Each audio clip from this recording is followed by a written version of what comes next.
What's up, y'all? And welcome to Over 40 with a Shawty. This is the podcast where we get to celebrate fierce and fabulous women who are stepping into motherhood a little later in life. I'm your girl, Tovan, and I'm here to help you navigate those deadlines, those diapers, and those DMs.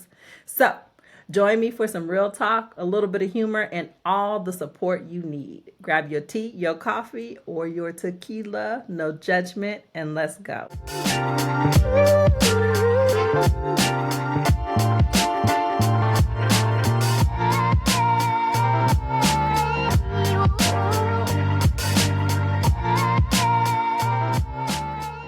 So, welcome back and welcome to episode 2. I'm excited. I'm a little less nervous than episode 1.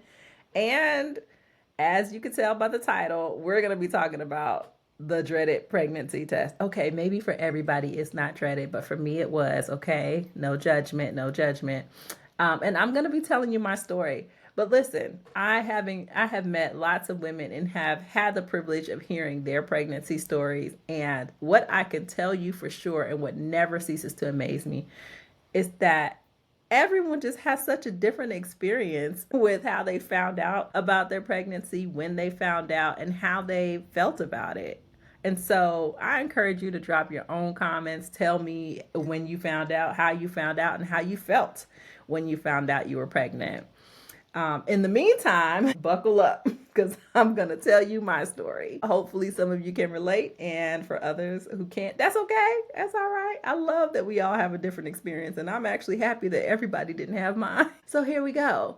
So the year was 2023. Your girl had all kinds of plans for the year. I mean, I had travel, booked, bought, all of that, trips out of the country, work related trips. I was a year into my new job and I felt like I'm finally starting to get my footing. So get ready, watch out, here I come, all that good stuff, right? 2023 is supposed to be my year. So in March of that year, we started out our first trip to Vegas. Actually, it was a girls' trip. We were celebrating my homegirl's birthday, and we had decided late the previous year that we were just going to go and see Usher and just have a girls' weekend in Vegas. So of course, we are doing all the things in Vegas. Y'all know the rules. What happens in Vegas stays in Vegas, and that's exactly what we planned. Like, we planned a weekend where we knew it all needed to stay in Vegas. We were at all the parties, in all the VIP lounges, buying up all the bottles. Like, that's the type of Vegas weekend we had, and no regrets. It was it was all the things we wanted Vegas to be, for all the reasons we said we were going to Vegas. And so we had a good time. We come back, everybody's still high from the Vegas trip, exchanging pictures and telling stories and all that good stuff. And I get a call, of course. I talk to my partner every day, even while we're in Vegas. Like, we talk every day. And for those of you who don't know, he lives in the Netherlands. So we don't live on the same continent. There's a 6-hour time zone difference. And so because we don't get to see each other all the time, we definitely make sure that we are communicating daily. And so I'm talking to him, and his mom had not been feeling well, and they've been back and forth with the doctor trying to figure out what was going on with her. And we found out that just before my Vegas trip that she had cancer and that they would be starting chemo quickly. And so, and by the way, she finished chemo and had remission. Just let me say that because I'm getting ready to move on to the next part of the story. So, we're dealing with that news, which, he's stressed about and I'm stressed for him. We're not together. So I'm, feeling a little helpless in that space. But he also drops another bomb on me. And it was news that totally devastated me. I was not expecting, and completely shifted the way I was thinking about this relationship. In fact, I had decided very quickly that I didn't want to be in the relationship. Like, I wanted to end the relationship because of the news that he shared. I'm not going to share the news because it's really his story to tell. But when he comes on the podcast, I am sure he'll, he's very open. So I'm sure that he'll tell the story and we'll tell it together. But the news that he left me with did not leave me feeling much like being in this relationship. I was ready to let it go. This ain't what I signed up for. This changes everything. I don't want to be in this relationship. So I have gone from a high fun weekend to a low next couple of days. So I'm texting back and forth with my friends that I was in Vegas with my two friends, and I'm telling them this news. I'm telling them like, you're not gonna believe what this dude just called and told me, and y'all, I ain't signed up for this. I'm not getting ready to stay in this. Like, this is ridiculous. I'm walking away. And like true friends, they are very understanding. They completely get where I'm coming from in my perspective. They are trying to give me a balanced approach to the discussion and to the facts and all of this stuff, right? And they're trying to talk me off the ledge so that I'm not making rash decisions in the moment. Um, but I'm clear on my path forward. Like, I'm not trying to hear nothing they saying. I already made up my mind because I could be stubborn sometimes, y'all. But clearly, I'm with this man still, so it worked out. But it was just bad news. Fast forward, I think it was really the same day. It could have been the next day. I might have to go back and check the messages, but it was a very short period of time between me telling them about that news and ending and wanting to end the relationship to like me sitting there in front of my work computer feeling very nauseous and just sick to my stomach.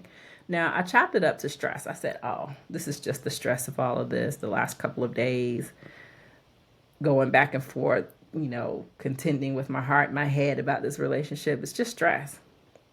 And I didn't think much else of it. But throughout the day, it just didn't go away. It was just this constant feeling of nausea. And I hate being nauseous and I hate throwing up. Like, I'd rather have anything else probably than to feel nauseous and throw up. It's the worst feeling in the world to me. And so when happens, which is rare, like it rarely happens unless I'm sick, um, it's really it's really uncomfortable. So as it went on and the day went on and it got progressively worse, I decided that maybe I should take a pregnancy test. Now, I don't know why I decided this, y'all, because even in the decision to take a pregnancy test, in my mind, there's no way I'm pregnant, right? Like the pregnancy test is just to eliminate this as an option, but it's definitely not to confirm it, right? Like in my mind, I'm not pregnant. And so it wasn't a big deal. Like, I'm gonna take this test and gonna tell me what I already know. You're not pregnant, and then you probably need to schedule a doctor's appointment and see what you're coming down with because you've been stressed before, and this is not your normal stress reaction. So perhaps there's some other underlying condition or something going on with you. So I go to the store immediately. I get this pregnancy test. I come home and go to the bathroom, pee on the stick, and like 30 seconds later, it turns positive.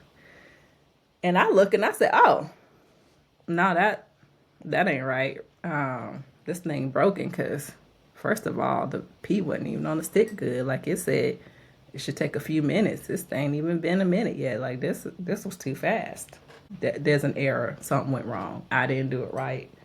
I don't know. Let me check the expiration date on this box.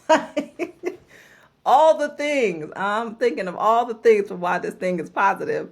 And the last thing was, no, you pregnant. Like, I'm not thinking that. It really, I know it sounds crazy. I know it sounds crazy, but I really was not thinking that this test could be positive. So in my mind, that test was just wrong. But fortunately, I got the test that comes with two sticks in it, right? And if you've ever taken a pregnancy test, then you might know that there are a couple of different ways. You can pee on the stick or you can dip the stick in pee. Like you can pee in a cup and dip the stick in pee. So the second time I opted to pee in the cup because, I was like, maybe I didn't, my aim was off. Like, I don't know, y'all. All the stuff in my mind for why this test was not correct. And I wanted to correct any mistakes. I wanted to eliminate or mitigate any risk that this test was going to come back positive again because I did something wrong. So let's change the method. So I changed the method. I pee in the cup. I stick that pregnancy test and y'all, 2.5 seconds later, that thing came back positive. It 2.5. And maybe it was 4 seconds, but it certainly wasn't no more than about 15. That thing came back positive. And I said, no, no, this can't be right. This can't be right. So I probably just stood in the bathroom looking at the stick for another 3 minutes in complete denial. I'm flipping the instruction back and forth and I'm Googling stuff like, can this pregnancy test result come back before the 3 minutes or whatever the amount of time was? Because in my mind, this can't be right. Y'all, it was right.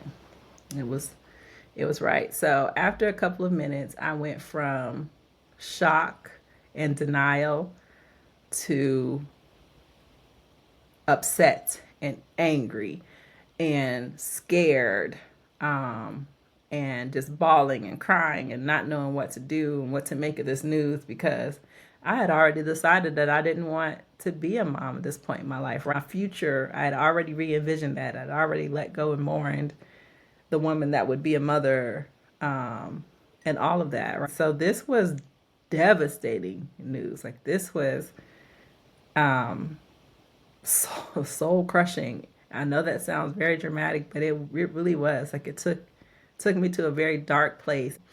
So I took a picture of the positive pregnancy test. I sent it to my partner. Listen, I don't advise that you share this type of messaging via text because I don't feel like that was the most appropriate way to share the news with him. It was just the only way I could because I couldn't actually pick up the phone, say the words without having a complete panic attack or breakdown. I don't know. I couldn't form my mouth to say I'm pregnant.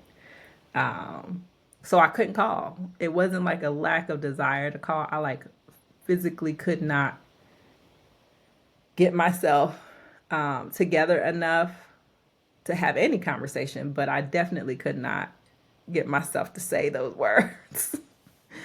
It may be still a little bit of denial. I don't know, but I couldn't get myself to say it. So, of course, he's messaging and then he's trying to call me so he can understand what's going on. So eventually we're talking on the phone. And if you all know him, for those of you who have met him and know our story, you know that he is opposite of me in so many ways. His reaction was opposite of mine. He was, 1000% opposite. But he also knew how I felt. And so he recognized that it wasn't a happy time for me. So he wasn't attempting to, be happy per se, but he definitely was good with it. Yeah, he was good with it. So then, after I finished talking to him, I messaged the pregnancy test to my friends, my two friends that I've been in this message back and forth with, telling them that I'm walking away and I'm leaving this man, right? And y'all know that chat got real live real quick. I mean, that chat was blowing up because I had to get it all out, and that was my space to do that. And because they knew all of the details, and we had literally just been messaging, they had a lot of reaction and their own responses to the news, and so, needless to say, they allowed me the space I needed to have my little breakdown and not be okay because I was not okay. I was mentally not okay. The relationship was in a weird spot. We're dealing and contending with his mom being sick, so I'm trying my hardest not to forget that and be sensitive to that, all while dealing with all of these other emotions that I'm experiencing around finding out that I might be a mom. So that was, the beginning of the journey for me. And it did not get better for quite some time. I was really, really depressed about that news for a while. Just could not get into the space of joy for quite some time. And I think it was just compounded by the things that were happening in my life at the time. Fast forward, and I had planned to be in Atlanta a few weeks after that to see my cousin and my aunt, take my cousin to a doctor's appointment. And, I hadn't told anybody except for my partner, my two friends, and my mom at the time. And I hadn't told anybody because I wasn't sure that I wanted to be a mom. The truth is, I just wasn't sure. And because I wasn't sure and I wasn't in the right mental state and I wasn't sure what decision was going to happen from this point forward, whether or not I was going to continue on this journeyhood to motherhood or if I was going to decide to do something different. And because all of those things were on the table and in my mind, I did not want to include any extra people in this story or journey yet. And for a lot of reasons, I did not want to hear anybody else's opinions about any decisions that I might make. So if I decided not to become a mom at this point, I don't want to hear your judgment. I don't want to hear your decisions. I don't really care what you think about it. It's not your life, your body, your decision to make, none of that, right? Like I just didn't want other people's opinions to come into the mix. I didn't want, if I did decide to keep the baby and continue on this journey to motherhood, I still don't want your opinion.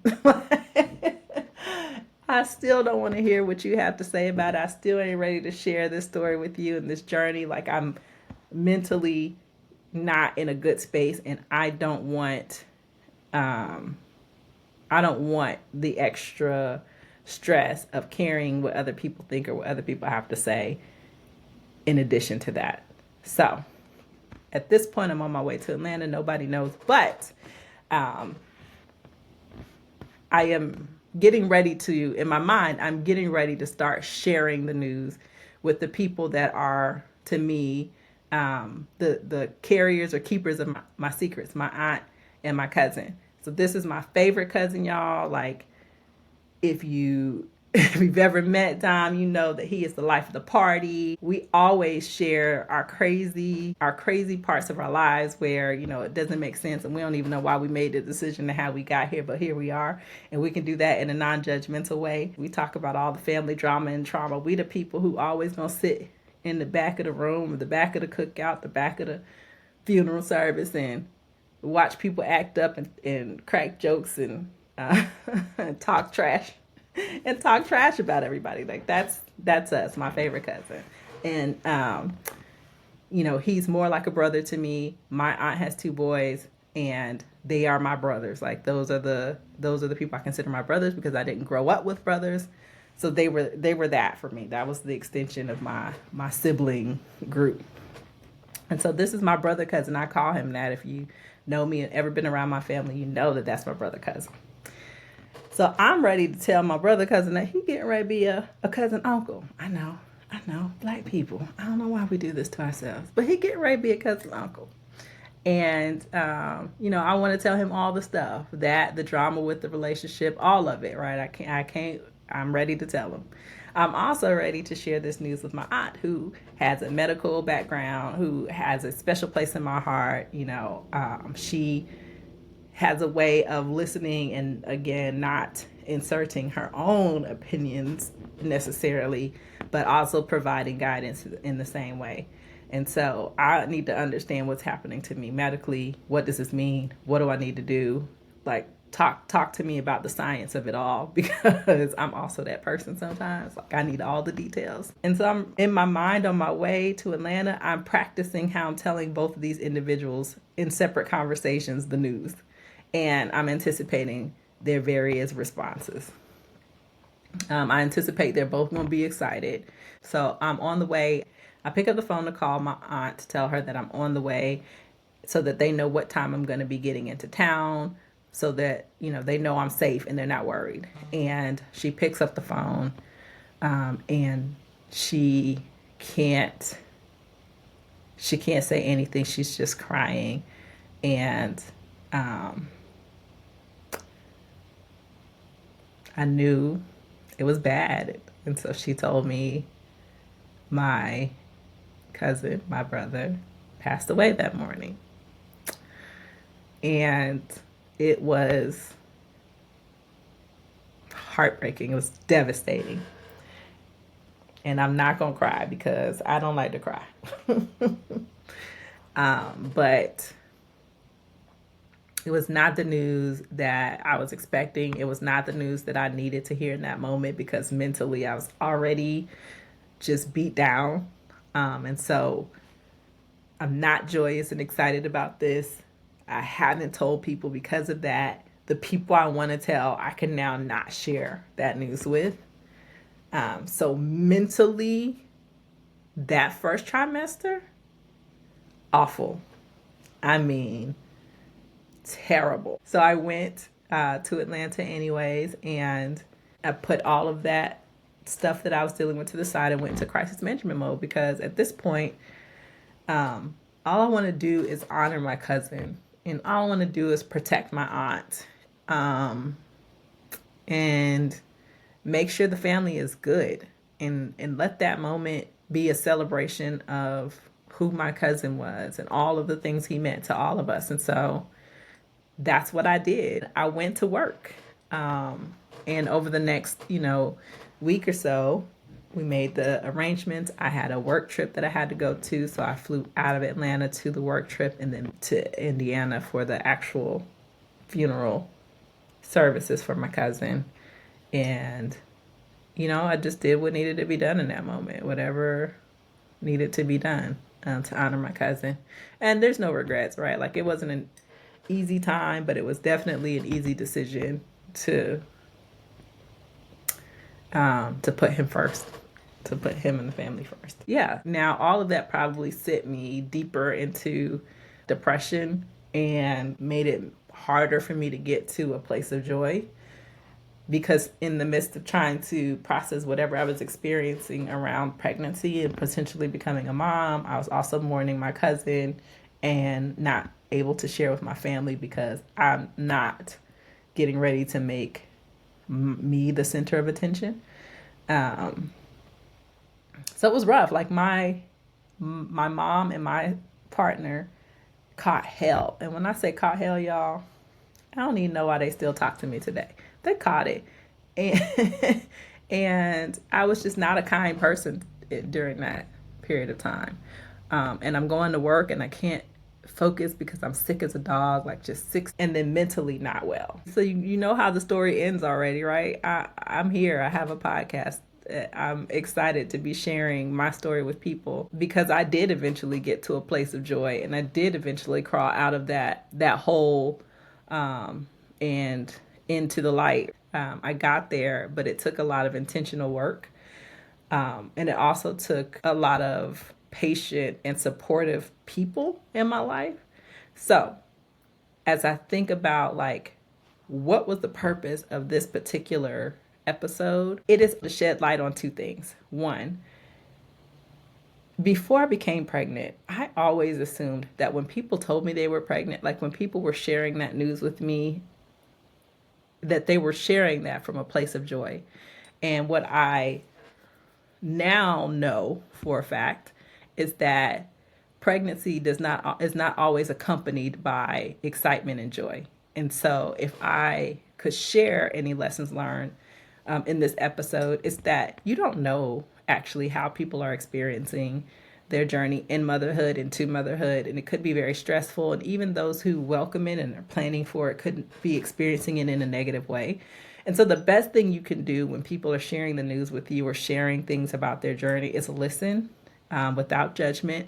Don't insert your own opinion about it, and just ask how they're doing, right? So when someone tells me that they're pregnant now, I say, well, how are you feeling about that? And I create space for people to tell me whatever they want to tell me so that I can respond with whatever they need me to respond with in that moment. And if it's joy, then I'm joyful with you. And if it's not joy, then I can be neutral in a way that you can share that and not feel judged because it's completely normal. Many women don't feel joy in pregnancy, so it's okay. And I'll just tell a quick fun story. I probably shouldn't have said this, but I was talking to a colleague who had, found out that she was pregnant recently. And, she was sharing that news. And actually, we had just met for the first time at this event that we were at. And I could tell that even though she was sharing it with a smile and she was sharing it with what could be described as joy, I looked at her and I could just tell in her eyes, honey, that it was not a joyous time for her. So I looked at her and I said, it's the scariest shit ever, ain't it? And we just both busted out laughing because she was just so relieved to be able to say yes and have someone understand that this is not fun for her and that there's all these things going through her mind that she hasn't been able to talk about at work without this fear of judgment.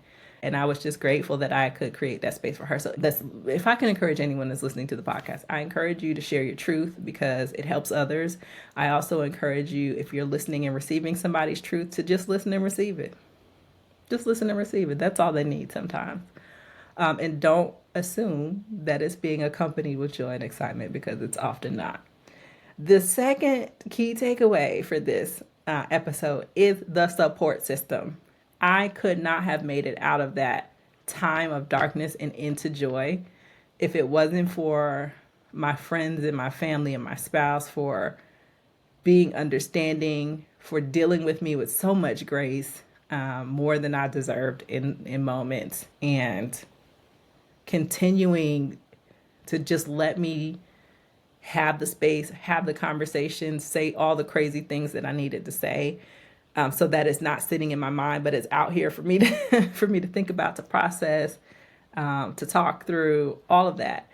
I cannot emphasize enough the importance of identifying your support system early in this process. Before you get pregnant, if you're planning, if you're not planning and you find yourself pregnant, as soon as you find yourself pregnant, I needed my support system from day one. And I continue to lean on that support system to this day.